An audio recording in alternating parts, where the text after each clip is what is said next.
Hello and welcome to What the F Just Happened Today, your essential guide to the daily shock and awe in national politics. I'm Joe Amditas. Let's get to it. It's Friday,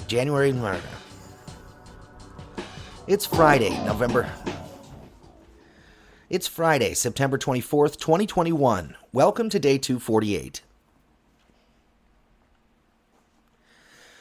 The House Select Committee investigating the January 6th attack on the Capitol subpoenaed four of Trump's closest advisors, including Mark Meadows and Steve Bannon. The panel also issued subpoenas to Dan Scavino and Kash Patel.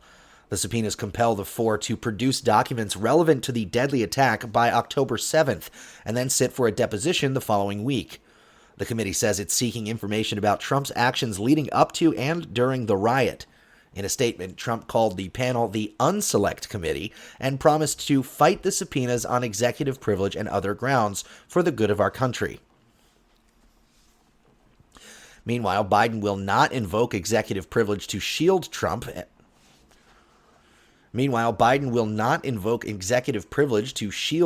White House records from the House's January 6th committee. The decision would likely set up a legal fight with Trump, citing executive privilege in an effort to block the information requests. White House spokesman Michael Gwynn said Biden is deeply committed to ensuring that something like January 6th can never happen again, and he supports a thorough investigation into what occurred. He added that the events of January 6th were a dark stain on our country's history, and they represented an attack on the foundations of our Constitution and democracy in a way that few others have. The National Archives has identified hundreds of pages of relevant documents which will be sent to Biden and Trump lawyers.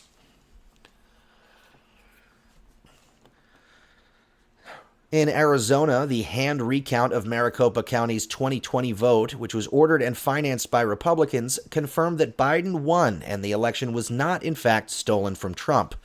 The draft report from Cyber Ninjas found that Trump received 261 fewer votes than the county's official election results, and that there was less than 1,000 vote difference between the county's count and the recount.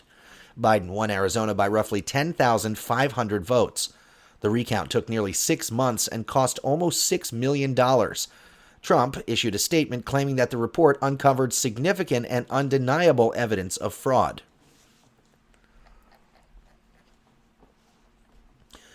Meanwhile, in New York, a judge ordered the Trump Organization to submit a report by September 30th.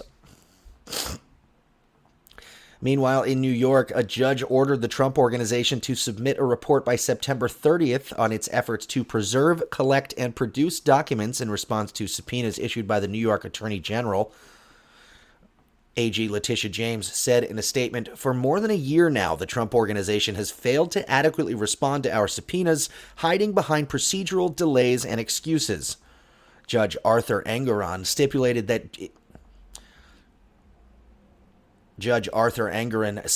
that if James isn't satisfied with the Trump Organization's efforts to comply with the subpoenas, a third party will be hired to conduct a review of the company's records and respond to the subpoena. Engoron's order was dated September 2nd and was unsealed on Friday. Moving on, the FDA authorized coronavirus booster shots of Pfizer's vaccine for people over 65, as well as those at risk of serious illness due to frequent exposure to the virus at their jobs.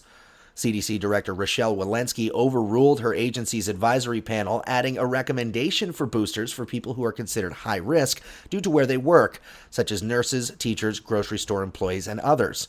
The CDC's Advisory Committee on Immunization Practices had largely mirrored the FDA.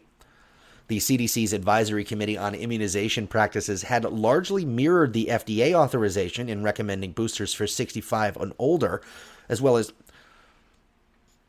the CDC's Advisory Committee on Immunization Practices had largely mirrored the FDA's authorization in recommending boosters for people 65 and older, as well as nursing home residents and those with underlying medical conditions 6 months after completing their second shot. The CDC panel, however, declined to recommend a booster for people at risk of illness because of their job.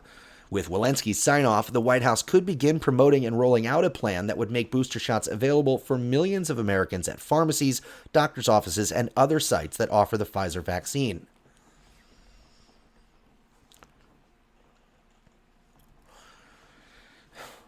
Back in D.C., the House passed legislation that would create a statutory right for healthcare professionals to provide abortions amid... Back in D.C., the House passed legislation that would create a statutory right for healthcare providers to... Back in D.C., the House passed legislation that would create a statutory right for healthcare professionals to provide abortions amid threats to Roe v. Wade from a Texas law banning most abortions. The Women's Health Protection Act would essentially codify Roe v. Wade, guaranteeing the right to abortion before viability. The legislation faces an evenly split Senate, where Democrats would need at least 10 Republican votes to support the bill in order for it to advance to a final vote. And finally, the U.S. Special Envoy to Haiti resigned in protest of what he called an inhumane, counterproductive decision to deport thousands of Haitian refugees. Daniel Fouté accused the Biden administration of conducting a deeply flawed policy of returning migrants to Haiti, the Western Hemisphere's poorest country, despite the deteriorating political and humanitarian conditions there. White House Press Secretary Jen Psaki said Fouté had ample opportunity to raise concerns about migration during his tenure. He never once did so. That's all for now. You can find the links and sources for all of these stories on the main website. And as always, visit whatthefjusthappenedtoday.com for the latest news and headlines. Until next time, I'm Joe Anditas.